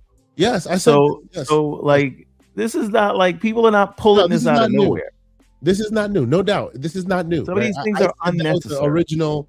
I said that was its original sin, right? Like even a year and a half or 2 years ago now, almost when I went to Gamescom and I had a chance to play this for a little bit. That was my criticism then, that they do so much that they layer so much on top that because of that they can't give you the normal control scheme you expect, and some people just won't be able to get past it, right? But honestly, I really enjoy what they're doing here. I think they're coming for Assassin's Creed in a big way. This is like such Assassin's Creed Odyssey. I'm enjoying the heck out of it. I really am. That's what keeps me going, right? I want to see what's around the next bend. Like their draw distance is insane, and you can get anywhere you want right now, right? You want to go there? Get on your horse. You're on your way. You can totally go there. And I love that is a full realized aspect of the game. And most often than not, when you get there, you won't be disappointed. They may clap you and you may go, turn tail and run home, but you'll go there and you'll see some interesting things there. If you go around the corner, there's usually a chest there, right? And the not to even talk about the RPG elements where they're building and making you bigger and broader and having more of getting your skills underneath you. It is all very, very well realized. So for me, it's a lot of fun. I'm really enjoying myself and having fun with it. Now, as to this AI stuff, personally, I don't think it's a big deal. I think they like this is something that's been like on the cusp for a long time. You know, I believe that if we currently continue to hold out hope that we have to make sure that there's never any AI in our content. That means you're like they're gonna start lying to you. They're gonna start fooling you. But at the end of the day, this train has left the station. They're gonna put AI in everything. Anywhere it can be useful, it will be useful because that helps the process. It helps to save money. It helps to save time. All of that. So there's just no way that I don't see them adding all that in. But to Everborn's point, I think it's hilarious jank. And when it comes out like that, we should all call them out for what they are doing, which is, being janky and ridiculous. And eventually it will be implemented better. Comment of the day goes to Dorian Gray. Crimson Desert should have just stolen art like Bungie. That way the people would cry less. Oh man. Yeah, it is what it is. But okay, so a lot of people talking about Crimson Desert, a lot of tea being spilled about Crimson Desert. I want to talk about DLSS because that's what we have 30 more minutes, and that's what I want to talk about. A quick divergence is: did you see that two Xbox executives left the company in quick succession? What was it, 2 days ago or yesterday? I did, and one of them responded. Okay. When Tom Warren shared their LinkedIn post, they responded on X. What they say? To say no. They just talked about how great it was working there, and it's just that they had been doing it for 13 years, and they're going to try something new at Netflix. It wasn't like I'm just leaving. It's just I've been doing this 13 years, and I love all the people there, and everybody's great. So it wasn't. She was just basically showing it's not like a bad blood or whatever thing. Yeah. But what do you think to the idea that people were saying that, hey, this is kind of like a little eyebrow raising when two? Well, she's explicitly said that people are being weird about it. If you look at her response, okay, Lori Wright, she was like, it's weird the conspiracy theories people are making. So all I can go by is that, like, you know. Okay. All right. Lori Wright was a direct report to Sarah Bond, and Sarah Bond's leaving, so maybe she just decided, you know, I'm gonna go do other things. You know, and we were making jokes that, you know, in ancient in the time of Ra and the pharaohs, when the king passes away, they make sure his wives are also like put into his casket, so that when he goes to the strange analogy, sir. Very strange. But anyway, quick divergence. Let's move on. Let's get to what we're talking about here, which is that Xbox has rolled out a new AI. No. Let's talk about it. DLSS 5.0, right? It came about. Big, huge. Wait, can we just go back to that previous story real quick? I just want to say one thing. Okay, go ahead. This is great, but I don't care about any of it until they update the UI on the PC app so that it's in line with the console and the cloud. I don't understand what the holdup is, but if they want me to use that app, I'm gonna need them to update that UI on the PC. Now you're just finding reasons, just unnecessary reasons to start having this conversation. No, I'm on the Xbox PC app's neck. I don't know what you want me to tell you until they address the things they need to address. Somebody needs to speak to this, and I am speaking of these things from a place of support. This is constructive criticism, but this is not about the Xbox PC app. This is about Xbox. When will it be about the Xbox PC app? That's all I'm asking. It's about the console. You know, the thing that people said that they left them behind. This is solely about the console, and you're still over here about the PC app. We hear you, bro. This is about the console. Do we? Because it seems like there's never a time to talk about it. It seems like it's just shut up. Let them do whatever they want on the PC side. Okay. Indeed, it still sucks. But this is not about that. This is about the console. Now, if you tell me that the console's UI is long in the tooth and it still has the Vista console UI is fantastic. If you tell me that it's got the Vista jank and you want them to update and modernize that, I may want to hear that because that's how I feel as well. But this is about them giving you colors on the console. Specifically, the console. You know, the people that felt like second-class citizens. Now their UI UX is getting a little bit more shiny. This is what this is about. So leave your PC garbage. PC talk. This is about the console. Okay, you see. So just for the record, I wasn't allowed to complain about the a major game launch not working. I'm not allowed to complain about the PC app being out of date. It's never the right time, but sure. Let's talk about the console and let's let the PC app. And this is why the PC app is where it is right now, because you got PC app apologists. You got PC app apologists that will not let people complain. But okay, he keeps putting words in people's mouths, and that's why nobody wants to come and have this debate. See, he's still crying.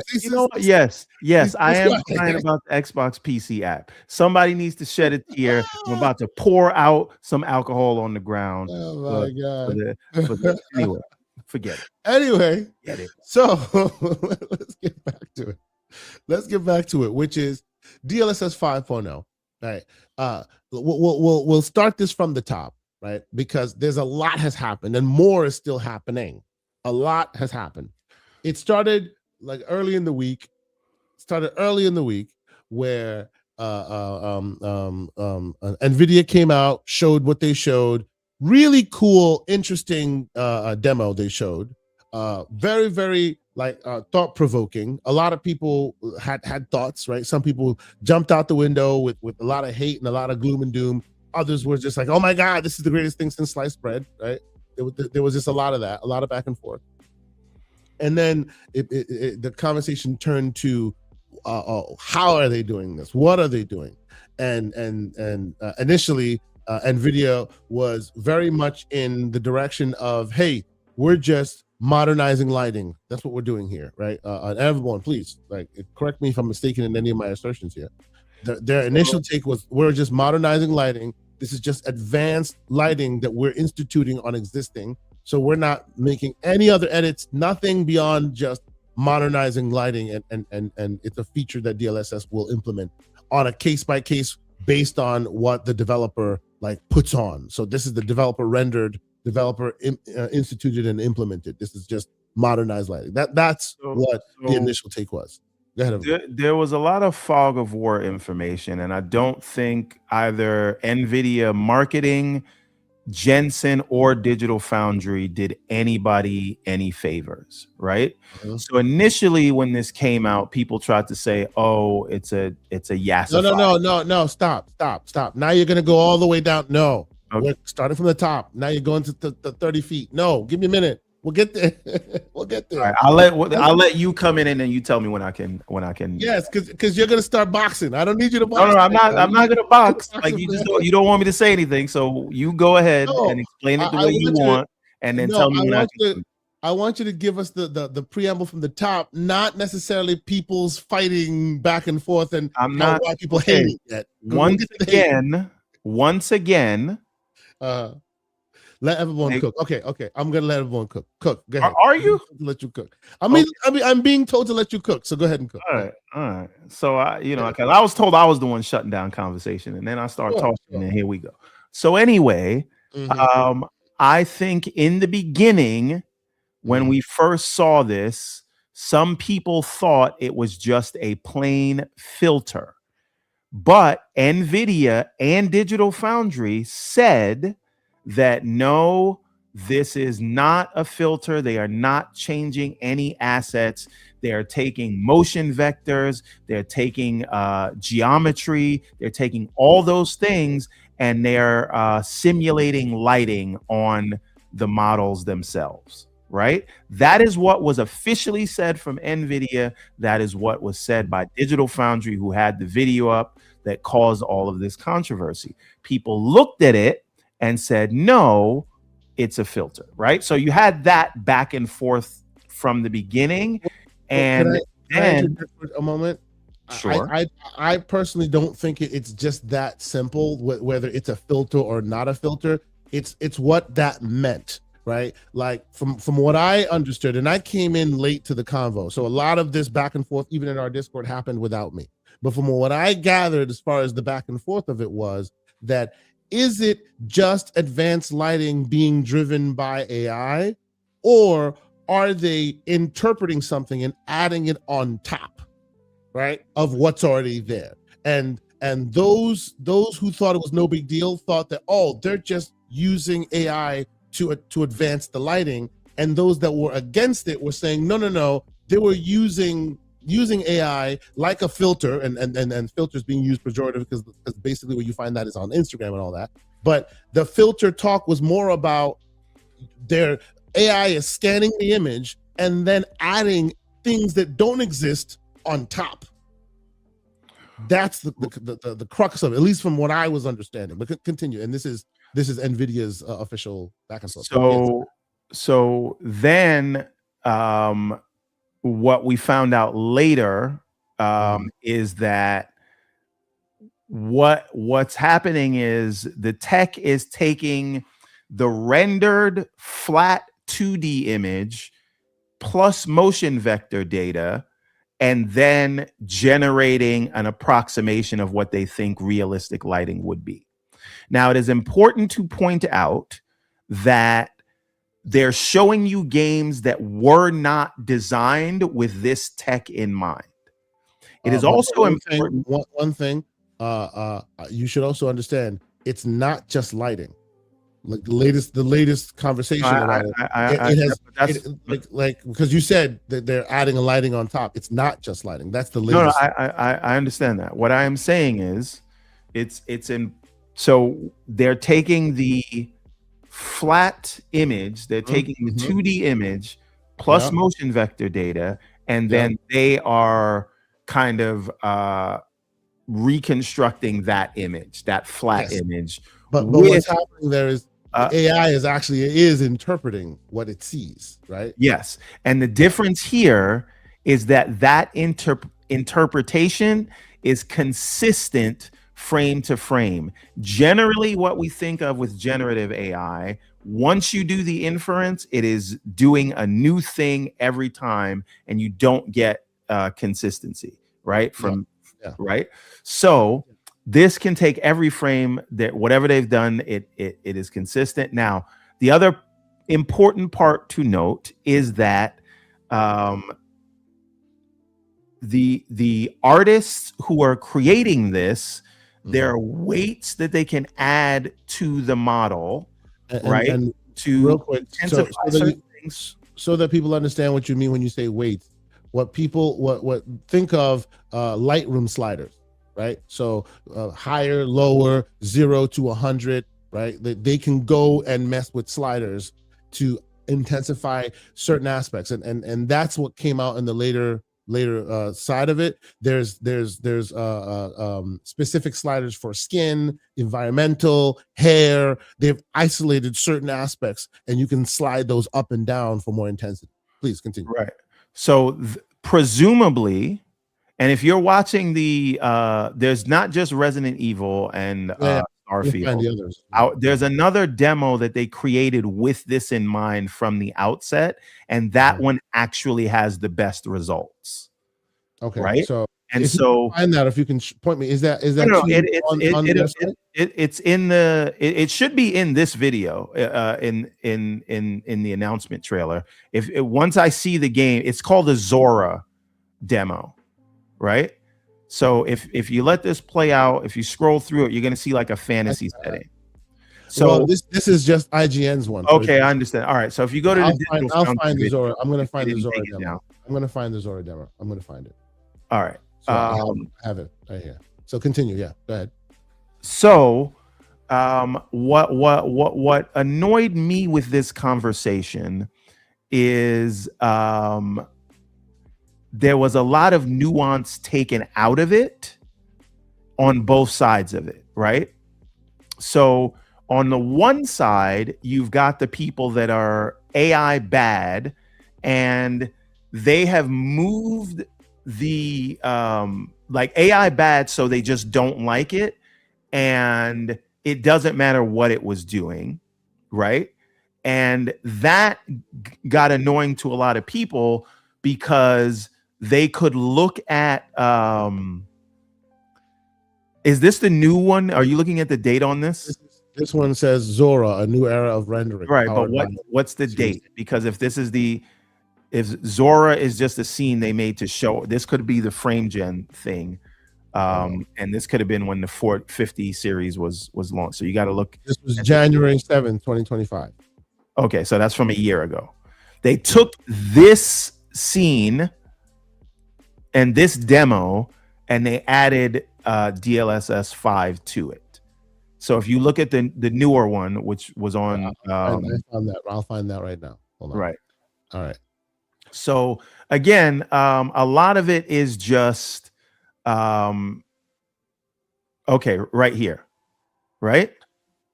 You can see here what it's doing, and this is a better approximation of what you get in Resident Evil versus what you're seeing here. See, but like, and I'm trying to keep those who are I wouldn't say against it, but proponents of it. I'm trying to keep their arguments in mind when I have this conversation, because like I understand what you're saying, and you're right in your assertion in that. But what they are saying, and from what I have understood, has been a problem. And it's not just by, like, I've been trying to read and get where the issues lie. It seems like the reason why people are up in arms, or some people are up in arms about this, is because when they were first trying to share this or show this to people, they made it seem like what people were saying about it was wrong, when it's not, right? Like, it's not changing the character models, but it is filling in the gaps. Simply a filter, and that is what people were saying.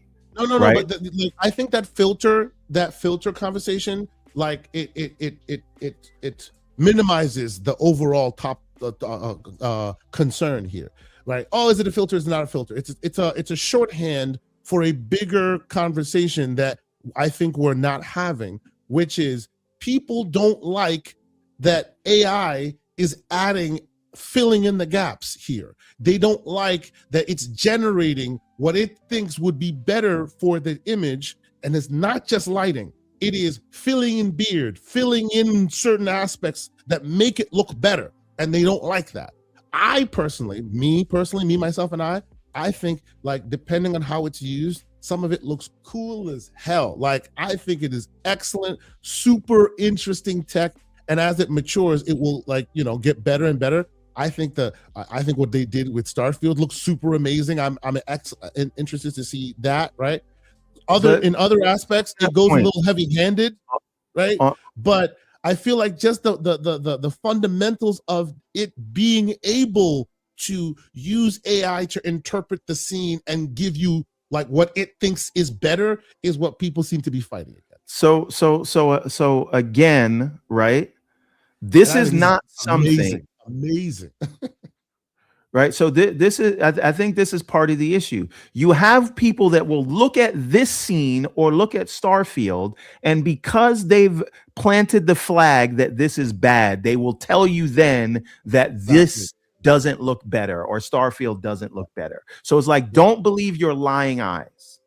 Right. And to be fair, clear, some of this is just lighting. Some of it is very much just lighting, because like we were talking before, the sliders are emphasizing the lighting and de-emphasizing the AI additions. But there are certain instances where there are definitely AI additions, and those are the places where people aren't happy with. Okay, look on the left side of your screen right there before you click on it.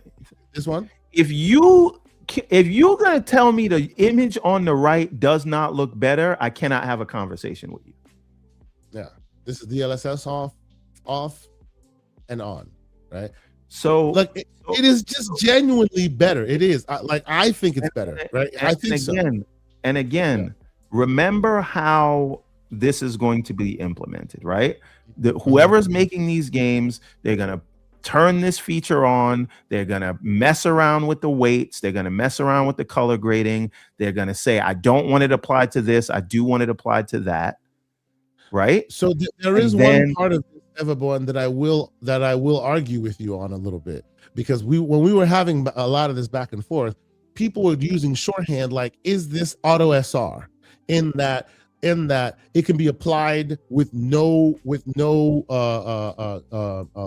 developer adding any customization to it. It can be applied basically from rip with their permission. It can be run as is, and then you were going on the and obviously there are sliders that we were talking about that it can be modified, right?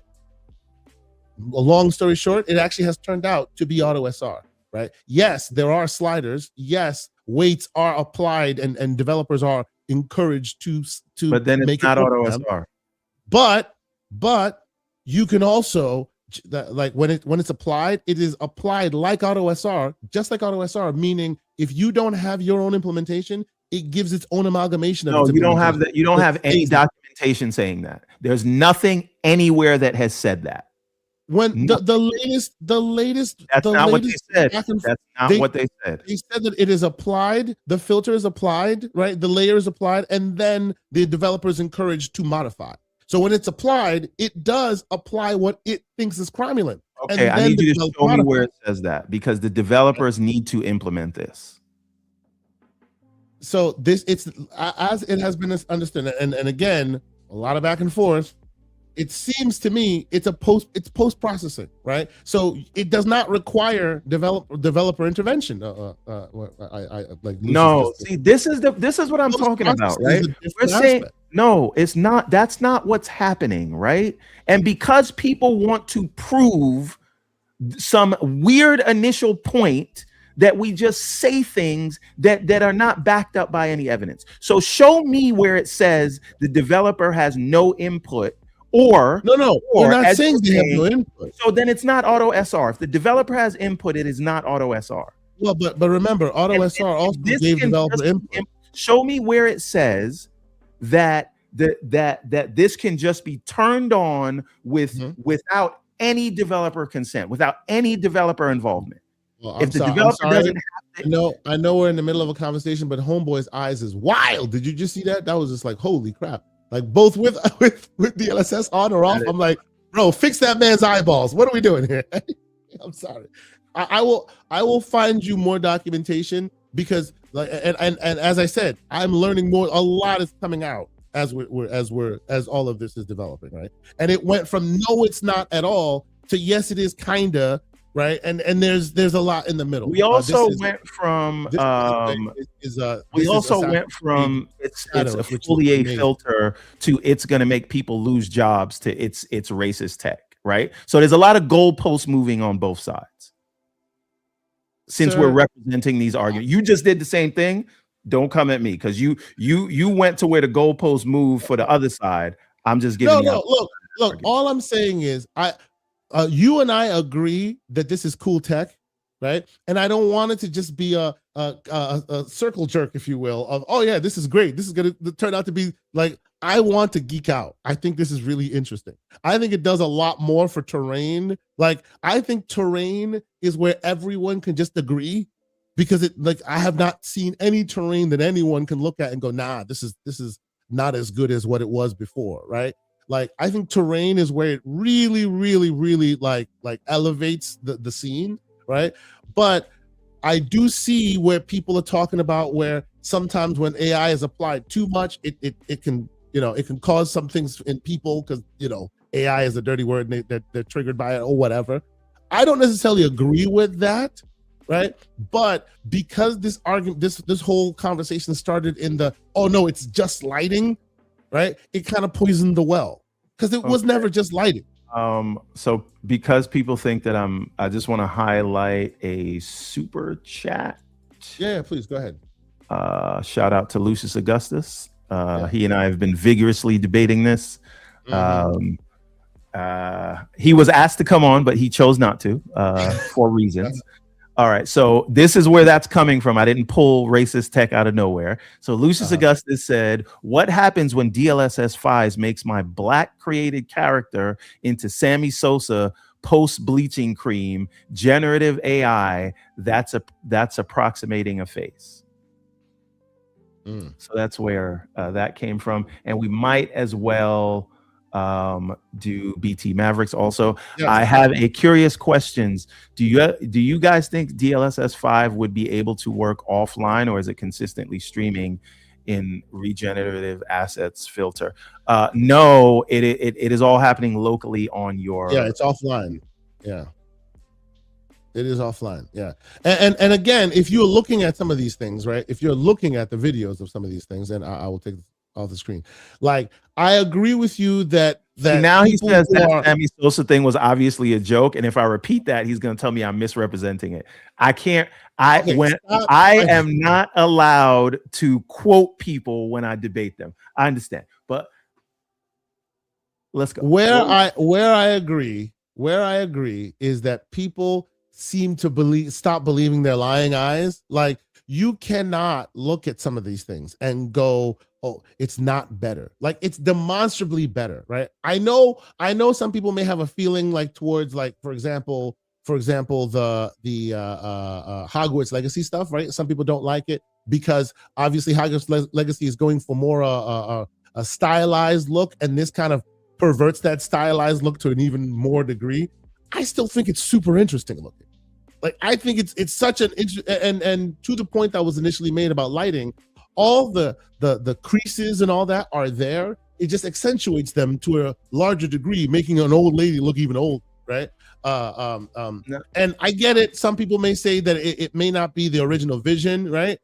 But to your point, those sliders have been used there, right? Whether it's by default or by analyzed and thoughtful placement, right? It's just a scene manipulation that can itself been removed, right? I've been using reshade for years now, so I live in a world where I can manipulate this.